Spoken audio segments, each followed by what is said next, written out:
बृहस्पतिवार व्रत कथा। प्राचीन समय की बात है। एक बड़ा प्रतापी तथा दानी राजा था। वह प्रत्येक गुरुवार को व्रत रखता एवं पूजन करता। यह उसकी रानी को अच्छा न लगता। न वह व्रत करती और न ही किसी को एक पैसा दान में देती। राजा को भी वह ऐसा करने से मना किया करती। एक समय की बात है कि राजा शिकार खेलने वन को चले गए। घर पर रानी और दासी थी। उस समय गुरु बृहस्पति साधु का रूप धारण कर राजा के दरवाजे पर भिक्षा मांगने आए। साधु ने रानी से भिक्षा मांगी तो वह कहने लगी, हे साधु महाराज, मैं इस दान और पुण्य से तंग आ गई हूँ। आप कोई ऐसा उपाय बताइए जिससे ये सारा धन नष्ट हो जाए और मैं आराम से रह सकूं। साधु रूपी बृहस्पति ने कहा, हे देवी, तुम बड़ी विचित्र हो। संतान और धन से भी कोई दुखी होता है। अगर तुम्हारे पास धन अधिक है तो तुम उसे शुभ कार्य में लगाओ जिससे तुम्हारे दोनों लोग सुधरे। परंतु साधु की इन बातों से रानी खुश न हुई। उसने कहा, मुझे ऐसी धन की आवश्यकता नहीं है जिसे मैं अन्य लोगों को दान दूं तथा जिसको संभालने में मेरा सारा समय नष्ट हो जाए। साधु ने कहा, यदि तुम्हारी ऐसी इच्छा है तो मैं जैसा तुम्हें बताता हूँ वैसा ही करना। बृहस्पतिवार के दिन घर को गोबर से लीपना, अपने केशों को पीली मिट्टी से धोना, केशों को धोते समय स्नान करना, राजा से हजामत बनाने को कहना, भोजन में मांस मदिरा खाना, कपड़ा धोबी के यहाँ धुलने डालना। इसी प्रकार 7 बृहस्पतिवार करने से तुम्हारा सब धन नष्ट हो जाएगा। इतना कहकर साधु बने बृहस्पति देव अंतर्ध्यान हो गए। साधु के कहे अनुसार करते हुए रानी को केवल 3 बृहस्पतिवार ही बीते थे कि उसकी समस्त धन संपत्ति नष्ट हो गई। भोजन के लिए परिवार तरसने लगा। एक दिन राजा रानी से बोला, हे रानी, तुम यहीं रहो, मैं दूसरे देश को जाता हूँ, क्योंकि यहाँ पर मुझे सभी जानते हैं, इसीलिए मैं यहाँ कोई छोटा कार्य नहीं कर सकता। ऐसा कहकर राजा परदेश चला गया। वहां वह जंगल से लकड़ी काट कर लाता और शहर में बेचता। इसी तरह वह अपना जीवन व्यतीत करने लगा। इधर राजा के बिना रानी और दासी दुखी रहने लगी। एक समय जब रानी और दासियों को 7 दिन बिना भोजन के रहना पड़ा तो रानी ने अपनी दासी से कहा, हे दासी, पास ही नगर में मेरी बहन रहती है, वह बड़ी धनवान है, तू उसके पास जा और कुछ ले आ ताकि थोड़ा बहुत गुजेरा बसेरा हो जाए। दासी रानी की बहन के पास गई। उस दिन बृहस्पतिवार था। रानी की बहन उस समय बृहस्पति देव की कथा सुन रही थी। दासी ने रानी की बहन को अपनी रानी का संदेश दिया, लेकिन रानी की बहन ने कोई उत्तर नहीं दिया। जब दासी को रानी की बहन से कोई उत्तर नहीं मिला तो वह बहुत दुखी हुई। उसे क्रोध भी आया। दासी ने वापस आकर रानी को सारी बात बता दी। सुनकर रानी ने अपने भाग्य को कोसा।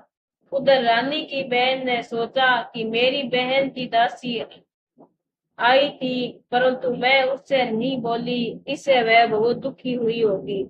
कथा सुनकर और पूजन समाप्त कर वह अपनी बहन के घर गई और कहने लगी, हे बहन, मैं बृहस्पतिवार का व्रत कर रही थी, तुम्हारी दासी गई, परंतु जब तक कथा होती है तब तक न तो उठते हैं और न बोलते हैं, इसीलिए मैं नहीं बोली। कहो दासी, क्यों गई थी? रानी बोली, बहन, हमारे घर अनाज नहीं था। ऐसे कहते कहते रानी की आंखें भर आई। उसने दासियों को समस्त भूखा रहने की बात भी अपनी बहन को बता दी। रानी की बहन बोली, हे बहन, देखो, बृहस्पति देव भगवान सबकी मनोकामना पूर्ण करते हैं। देखो, शायद तुम्हारे घर में अनाज रखा हो। ये सुनकर दासी घर के अंदर गई तो वहां उसे एक घड़ा अनाज का भरा मिल गया। उसे बड़ी हैरानी हुई क्योंकि उसने एक एक बर्तन देख लिया था। उससे बाहर आकर रानी को बताया। दासी रानी से कहने लगी, हे रानी, जब हमको अन्न नहीं मिलता है तो हम व्रत ही तो करते हैं, इसीलिए क्यों न इनसे व्रत की कथा की विधि पूछ ली जाए, हम भी व्रत किया करेंगे। दासी के कहने पर रानी ने अपनी बहन से बृहस्पतिवार के व्रत के बारे में पूछा। उसकी बहन ने बताया, बृहस्पतिवार के व्रत में चने की दाल और मुनका से विष्णु भगवान का केले की जड़ से पूजन करे तथा दीपक जलाए, पीला भोजन करे तथा कथा सुने। इससे गुरु भगवान बृहस्पति देव प्रसन्न होते हैं और मनोकामना पूर्ण करते हैं। व्रत और पूजन की विधि बताकर रानी की बहनें घर लौट गई। रानी और दासी दोनों ने निश्चय किया कि बृहस्पति देव भगवान का पूजन जरूर करेंगे। 7 रोज बाद जब बृहस्पतिवार आया तो उन्होंने व्रत रखा। गुड़शाला में जाकर चना और गुड़ बीन ले आई तथा उसकी दाल से केले की जड़ तथा विष्णु भगवान का पूजन किया। अब पीला भोजन कहाँ से आए? दोनों बड़ी दुखी हुई, परंतु उन्होंने व्रत किया था, इसीलिए बृहस्पति देव भगवान प्रसन्न थे। एक साधारण व्यक्ति के रूप में 2 थालों में सुंदर पीला भोजन लेकर आए और दासी को देखकर बोले, हे दासी, ये भोजन तुम्हारे लिए है और तुम्हारी रानी के लिए है, इसे तुम दोनों ग्रहण करना। दासी भोजन पाकर बहुत ही प्रसन्न हुई। उसने रानी को सारी बात बता दी। उसके बाद वह प्रत्येक बृहस्पतिवार को गुरु भगवान का व्रत और पूजन करने लगी। बृहस्पति देव भगवान की कृपा से उनके पास धन हो गया, परंतु रानी फिर पहले की तरह आलस्य करने लगी। तब दासी बोली, देखो रानी, तुम पहले भी इस प्रकार आलस्य करती थी, तुम्हें धन रखने में कष्ट होता था, इस कारण सब धन नष्ट हो गया है। अब गुरु भगवान की कृपा से हमें धन मिला है तो फिर तुम्हें आलस्य कैसा होता है? बड़ी मुसीबतों के बाद हमने ये धन पाया है, इसीलिए हमें दान पुण्य करना चाहिए। अब तुम भूखे मनुष्यों को भोजन कराओ, प्याऊ लगाओ, ब्राह्मणों को दान दो, कुआं तालाब बावड़ी आदि का निर्माण करो, मंदिर पाठशाला बनाकर ज्ञान दो, कुंवारी कन्याओं का विवाह कराओ, अर्थात धन को शुभ कार्य में खर्च करो, जिससे तुम्हारे कुल का यश बढ़े तथा स्वर्ग प्राप्त हो और पितर प्रसन्न हो। दासी की बात मानकर रानी शुभ कर्म करने लगी और उसका यश फैलने लगा। एक दिन रानी और दासी आपस में विचार करने लगी कि न जाने राजा किस दशा में होंगे, उनकी कोई खोज खबर नहीं है। उन्होंने श्रद्धा पूर्वक गुरु बृहस्पति भगवान से प्रार्थना की कि राजा जहाँ कहीं भी हो शीघ्र वापस आ गए। उधर राजा प्रदेश में बहुत ही दुखी रहने लगा। वह प्रतिदिन जंगल से लकड़ी बीन कर लाता और उसे शहर में बेचकर अपने दुखी जीवन को बड़ी कठिनता से व्यतीत करता। एक दिन दुखी हो अपनी पुरानी बातों को याद कर रोने लगा और उदास हो गया। उसी समय राजा के पास बृहस्पति देव साधु के वेश में आकर बोले, हे लकड़हारे, तुम इस सुनसान जंगल में किस चिंता में बैठे हो, मुझे बताओ। ये सुन राजा के नेत्रों में जल भर आया। साधु की वंदना कर राजा ने अपनी संपूर्ण कहानी सुना दी। महात्मा दयालु होते हैं। वे राजा से बोले, हे राजा, तुम्हारी पत्नी ने बृहस्पति देव के प्रति अपराध किया था, जिसके कारण तुम्हारी ये दशा हुई है। अब तुम किसी प्रकार की चिंता मत करो, भगवान तुम्हें पहले से अधिक धन देंगे। देखो, तुम्हारी पत्नी ने बृहस्पतिवार का व्रत आरंभ कर दिया है। अब तुम भी बृहस्पतिवार का व्रत करके चने की दाल व गुड़ जल के लोटे में डालकर केले का पूजन करो, फिर कथा कहो या सुनो, भगवान तुम्हारी सब मनोकामना पूर्ण करेंगे। साधु की बात सुनकर राजा बोला, हे प्रभु, लकड़ी बेचकर तो इतना पैसा नहीं बचता जिससे भोजन के उपरांत कुछ बचा सकूं। मैंने रात्रि में अपनी रानी को व्याकुल देखा था। मेरे पास कोई साधन नहीं है जिससे उसका समाचार जान सकूं। फिर मैं बृहस्पति देव की क्या कहानी कहूँ, ये भी मुझको मालूम नहीं है। साधु ने कहा, हे राजा, मन में बृहस्पति देव भगवान के पूजन का व्रत का निश्चय करो। वह स्वयं तुम्हारे लिए कोई न कोई राह बना देंगे। बृहस्पतिवार के दिन तुम रोजाना की तरह लकड़ियां लेकर शहर में जाना। तुम्हें रोज से दुगुना धन प्राप्त होगा, जिसे तुम भली भांति भोजन कर लोगे तथा बृहस्पति देव की पूजा का सम्मान किया जाएगा। जो तुमने बृहस्पतिवार की कहानी के बारे में पूछा है वह इस प्रकार है। प्राचीन काल में एक बहुत ही निर्धन ब्राह्मण था। उसके कोई संतान नहीं थी। वह नित्य पूजा पाठ करता। उसकी स्त्री न स्नान करती और न ही किसी देवता का पूजन करती। इसी कारण ब्राह्मण देवता बहुत दुखी रहते। भगवान की कृपा से ब्राह्मण के यहाँ एक कन्या उत्पन्न हुई। कन्या बड़ी होने लगी। प्रातः स्नान करके वह विष्णु भगवान का जप करती और बृहस्पतिवार का व्रत भी करने लगी। पूजा पाठ समाप्त कर पाठशाला जाती और अपनी मुट्ठी में जौ भरकर ले जाती और पाठशाला जाने के मार्ग में डालती जाती। लौटते समय वह जो श्रवण के हो जाते तो उन्हें बीन कर घर ले आती। एक दिन वह बालिका धूप में उन सोने के जौ को फटक कर साफ कर रही थी। तभी उसकी माँ ने देख लिया और कहा, हे बेटी, सोने के जौ को फटकने के लिए तो सोने का सूप भी तो होना चाहिए। दूसरे दिन गुरुवार था। कन्या ने व्रत रखा और बृहस्पति देव से सोने का सूप देने की प्रार्थना की। बृहस्पति देव ने उसकी प्रार्थना स्वीकार कर ली। रोजाना की तरह वह कन्या जौ फैलाती हुई पाठशाला चली गई। पाठशाला से लौटकर जब वह जौ बीन रही शाला से लौटकर जब वह जो बीन रही थी तो बृहस्पति देव की कृपा से उसे सोने का सूप मिला।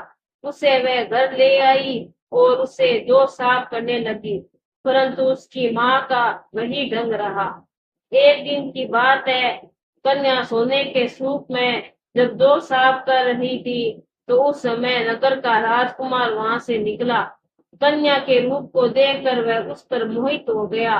रात में जाकर वह भोजन तथा जल त्याग कर उदास होकर लेट गया। राजा का समाचार राजा को जब राजकुमार द्वारा अन्न जल त्यागने का समाचार ज्ञात हुआ तो वह अपने मंत्रियों के साथ वह अपने पुत्र के पास गया और कारण पूछा।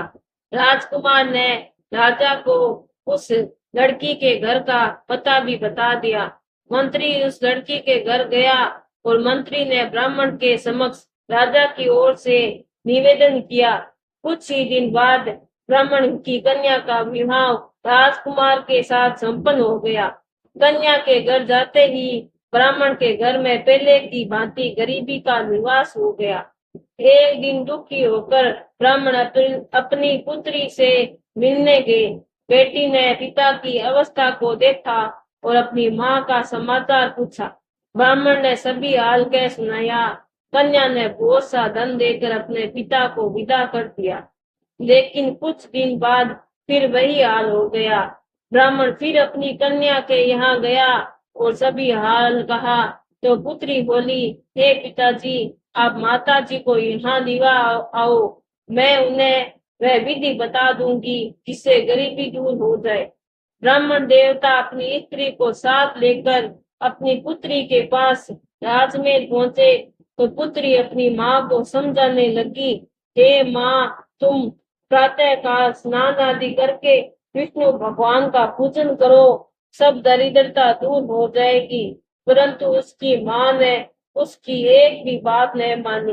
वह प्रातः काल उठकर अपनी पुत्री का बचा घुटन खा लेती। एक दिन उसकी पुत्री को बहुत गुस्सा आया। उसने अपनी माँ को एक कोठरी में बंद कर दिया। प्रातः उसे स्नान आदि कराकर पूजा पाठ कराया तो उसकी माँ की बुद्धि ठीक हो गई। इसके बाद वह नियम से पूजा पाठ करने लगी और प्रत्येक बृहस्पतिवार को व्रत रखने लगी। इस व्रत के प्रभाव से मृत्यु के बाद वह स्वर्ग को गई। वह ब्राह्मण भी सुख पूर्वक इस लोक को सुख भोग कर स्वर्ग को प्राप्त हुए। इसी तरह कहानी कहकर साधु देवता वहां से लोप हो गए। धीरे धीरे समय व्यतीत होने पर फिर बृहस्पतिवार का दिन आया। राजा जंगल से लकड़ी काटकर शहर में बेचने गया। उसे उस दिनों से अधिक धन मिला। राजा ने चना गुड़ आदि लाकर बृहस्पतिवार का व्रत किया। उस दिन उससे के सभी केले दूर हो गए। परंतु जब अगले गुरुवार का दिन आया तो वह बृहस्पतिवार का व्रत करना भूल गया। इस कारण बृहस्पति देव भगवान नाराज हो गए।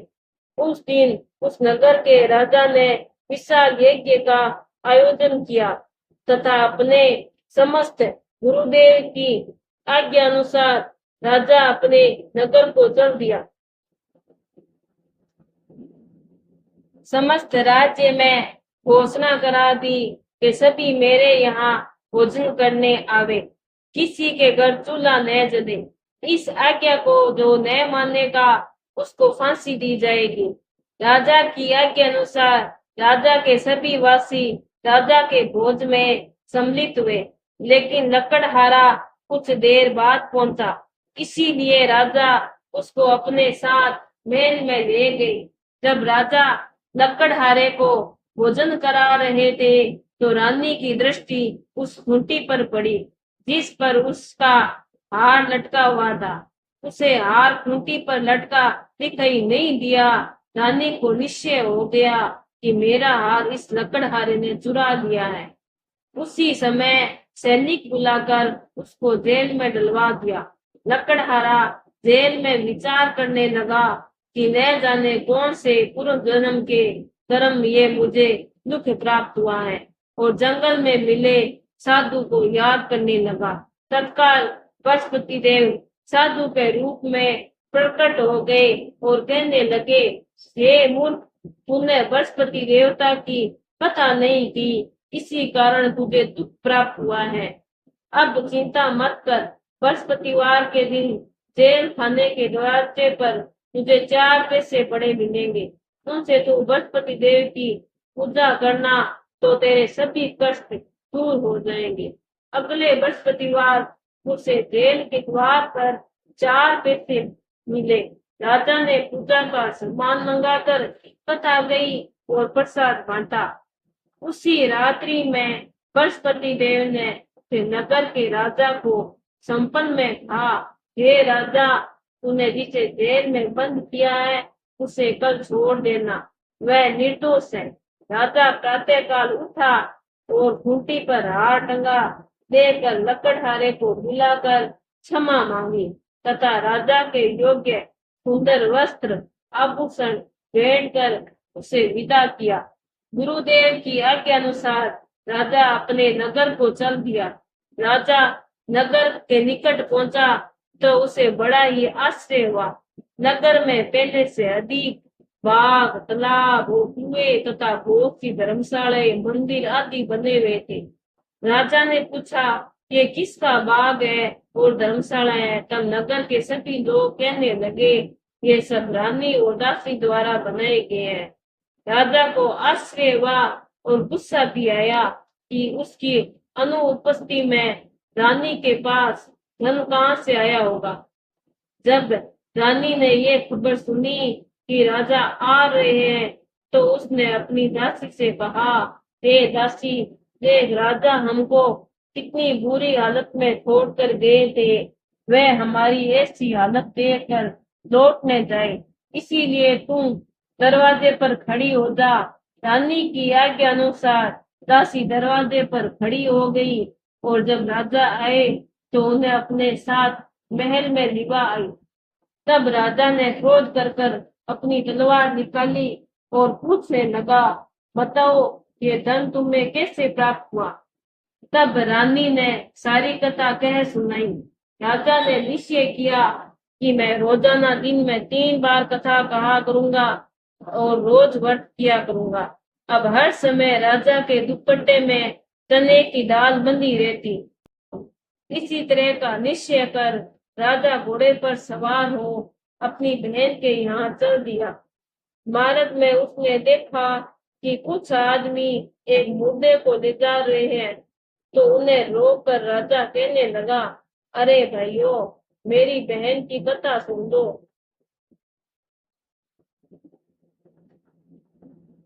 अरे भाइयों, मेरी बृहस्पति देव की कथा सुन लो।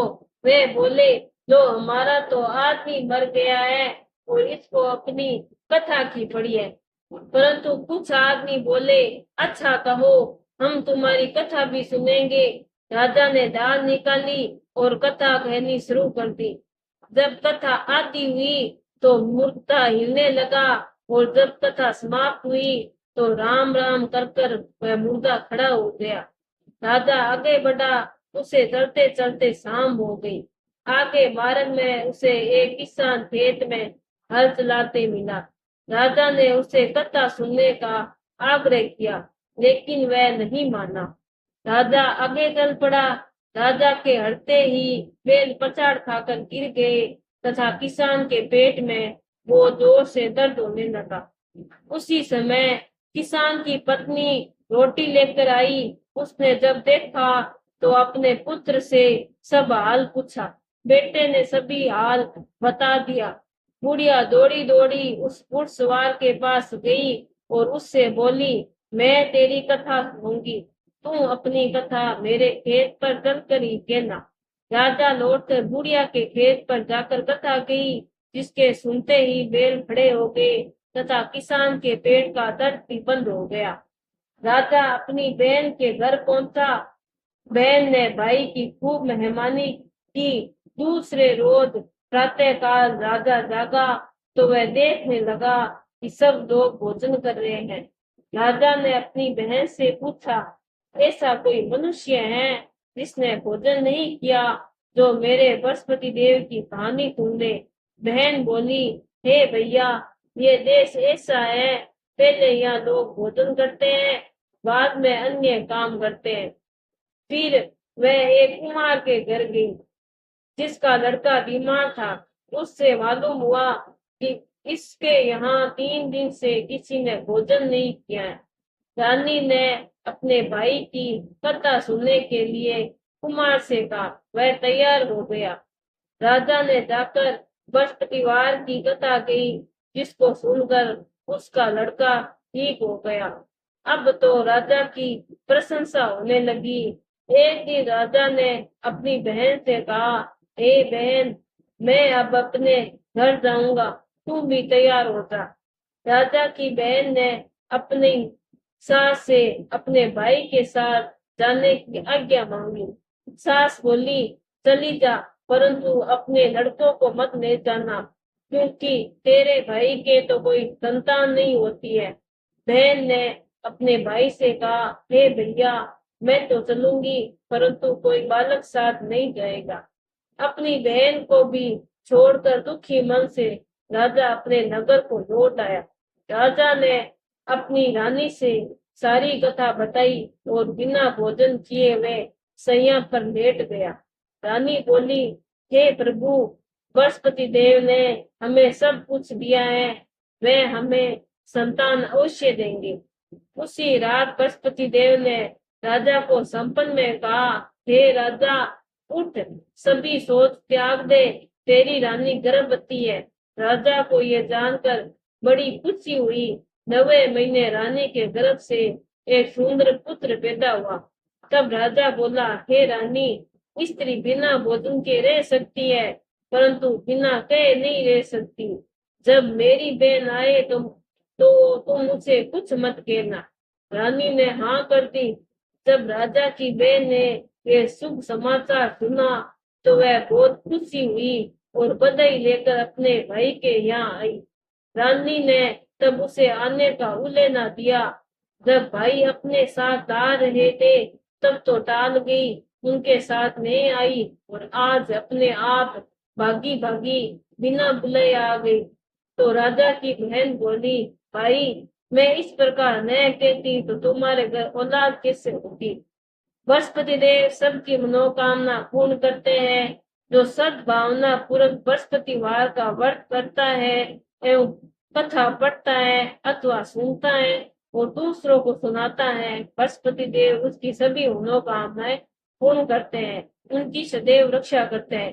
जो संसार में सद्भावना से गुरुदेव का पूजन व्रत सच्चे हृदय से करते हैं, उनकी सभी मनोकामनाएं वैसे ही पूर्ण होती हैं जैसी सच्ची भावना से रानी और राजा ने बृहस्पति देव की कथा का गुणगान किया तो उनकी सभी इच्छाएं बृहस्पति देव ने पूर्ण की। अनजाने में भी कभी बृहस्पति देव की उपेक्षा न करे, ऐसा करने से सुख शांति नष्ट हो जाती है। इसीलिए इन कथा सुनने के बाद सबको प्रसाद लेकर जाना चाहिए, हृदय से उनका मनन करते हुए जय जयकार करना चाहिए। बोलो बृहस्पति देव भगवान की जय। बृहस्पति देव जी की आरती। जय बृहस्पति देवा। बृहस्पति देव जी की आरती। ओम जय बृहस्पति देवा। ओ स्वामी जय बृहस्पति देवा। छिने छिने भोग लगाऊं, छिने छिने भोग लगाऊं, बदली फल मेवा। ओम जय बृहस्पति देवा। तुम्हें पूर्ण परमात्मा, तुम्हें अंतर्यामी, ओ स्वामी तुम्हें अंतर्यामी। जगत पिता जगदीश्वर, जगत पिता जगदीश्वर, तुम सबके स्वामी। ओम जय बृहस्पति देवा। चरना मत निज निर्मल, सब पातक हरता, ओ स्वामी सब पातक हरता। सकल मनोरथ दायक, कृपा करो भरता। ओम जय बृहस्पति देवा। तन मन धन अर्पण करे, जो जन शरण पड़े, प्रभु जो जन शरण पड़े। प्रभु प्रकट तब हो कर, प्रभु प्रकट तब हो कर, आकर द्वार खड़े। ओम जय बृहस्पति देवा। दीन दयाल दयानिधि, भक्तन हितकारी, ओ स्वामी भक्तन हितकारी। पाप दोष सब हरता, पाप दोष सब हरता, भव बंधन हारी। ओम जय बृहस्पति देवा। सकल मनोरथ दायक, सब से हारो, स्वामी सब से हारो। विषय विकार मिटाओ, विषय विकार मिटाओ, संतन सुख भारी। ओम जय बृहस्पति देवा। जो कोई आरती दे, प्रेम सहित गावे, ओ स्वामी प्रेम सहित गावे। जेठानंद आनंद कर, सो निश्चय पावे। ओम जय बृहस्पति देव। बोलो बृहस्पति देव भगवान की जय, विष्णु भगवान की जय।